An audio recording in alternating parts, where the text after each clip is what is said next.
네, 벌써 3개월이 다 지나서 이제 오늘 프레션과 함께 말씀을 나누는 마지막 시간이 되었습니다.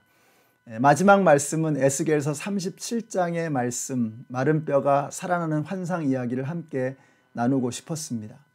지금이 마침 고난주간이고 예수님의 다시 사심을 바라보고 있는 이 시점에서 우리에게 꼭 필요한 말씀이 아닐까 하는 생각이 들었습니다. 자, 이제 이스라엘이 망했습니다. 주전 586년에 느부갓네살 왕이 예루살렘을 무너뜨리고 나라의 인재들과 성전 기구들을 싹 다 쓸어갔습니다. 이스라엘은 망연자실했습니다. 아니, 어떻게 하나님의 백성이 또 하나님의 성전이 이렇게 처참하게 무너질 수 있느냐 말이죠.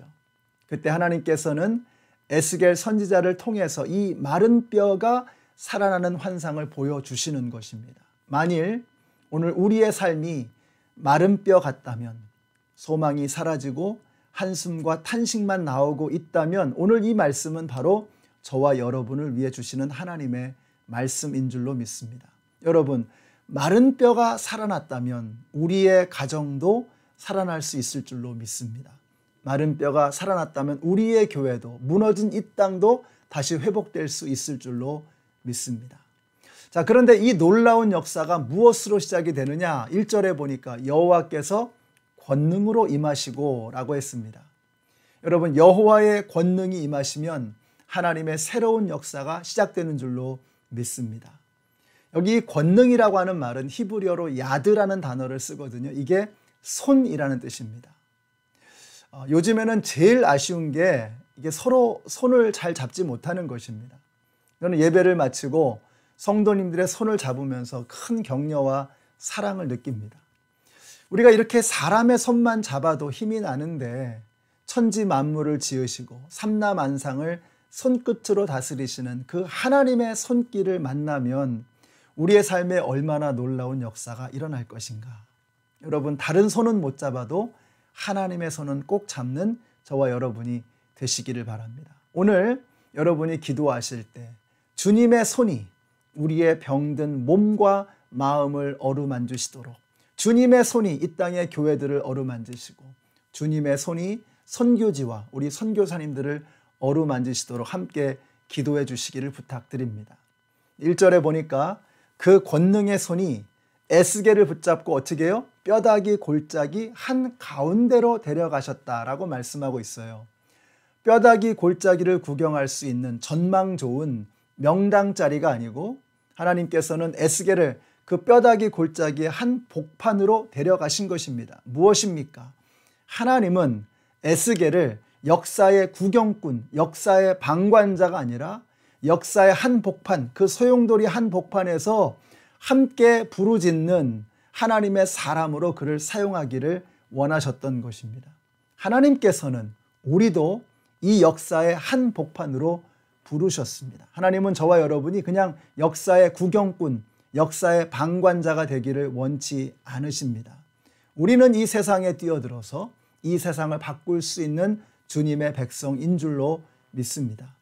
우리가 이 역사의 한 복판에서 기도하고 사역하고 선교하고 그리스도인다운 삶으로 빛의 자녀로 살아가야 하는 것입니다. 여러분이 빛이 무서운 게 뭐냐면요, 빛은 아무리 작아도 그 빛이 빛으로 존재하기만 하면 빛이 서 있는 그 자리에서 어두움은 떠나가는 것입니다. 그리스도인이 무서운 게 뭔지 아세요? 그리스도인이 그리스도인으로서 이 세상 속에서 존재하기만 하면 그리스도인들이 살아가는 그 삶의 자리에서 어둠의 권세, 사탄 마귀의 권세는 떠나가게 될 줄로 믿습니다. 하나님께서는 그렇게 우리를 통해서 세상을 밝혀나가기를 원하시는 거예요. 이제 하나님께서 에스겔에게 명하십니다. 4절에 보니까 너는 이 모든 뼈들에게 대언하여 이르기를 뼈들아 살아나라. 자, 그러니까 뼈들이 살아납니다. 장관이었을 것입니다. 근데 이걸 하나님께서 직접 하셔도 되잖아요. 왜 하필이면 굳이 에스겔을 통해서 이 일을 하셨을까? 저는 마른 뼈같이 메말라가는 에스겔을 살리기 위해서 그렇게 하셨다고 저는 믿습니다. 일전에 가나의 혼인잔치에서 또 오병이어의 기적에서 가장 은혜 받은 사람, 가장 수지 맞은 사람은 하인들이고 제자들이었을 것이다. 섬기는 사람들이었을 것이다 라는 말씀을 드렸습니다. 확실히 섬김은 특권입니다. 옛날에 허준이라는 드라마에 보면 그런 대사가 나와요. 의원이 병자를 살리면 그 살아난 병자가 의원을 살린다. 아멘이십니까? 이 영상을 보시는 분이라면, 그리고 오늘은 제가 마지막이라서 아쉬운 마음에 좀 길게 하고 있는데요. 여기까지 인내하고 말씀을 듣고 계신다면 아마도 여러분은 주님을 굉장히 뜨겁게 사랑하시고 열심히 섬기시는 분일 가능성이 많을 것입니다. 자, 우리가 이렇게 열심히 섬기다 보면 우리가 지치기도 쉽고요. 또 때로는 자기도 모르게 교만해지기도 쉽습니다. 저는 저와 여러분이 어떻게 나 같은 자를 주님께서 사용하시나, 어떻게 이런 쓸모없는 자를 사용하시나, 이런 감사의 마음을 늘 잊지 않고 늘 겸손하게 감사하면서 섬김을 특권으로 여기며 살아가시는 저와 여러분이 되시기를 바랍니다. 자, 이제 에스겔이 명령을 하니까 뼈들이 서로 연결되고 힘줄이 생기고 가죽이 덮이기 시작합니다. 그리고 그 위에 성령의 바람이 불어오니까 뼈들이 살아나서 군대를 이루는 것입니다.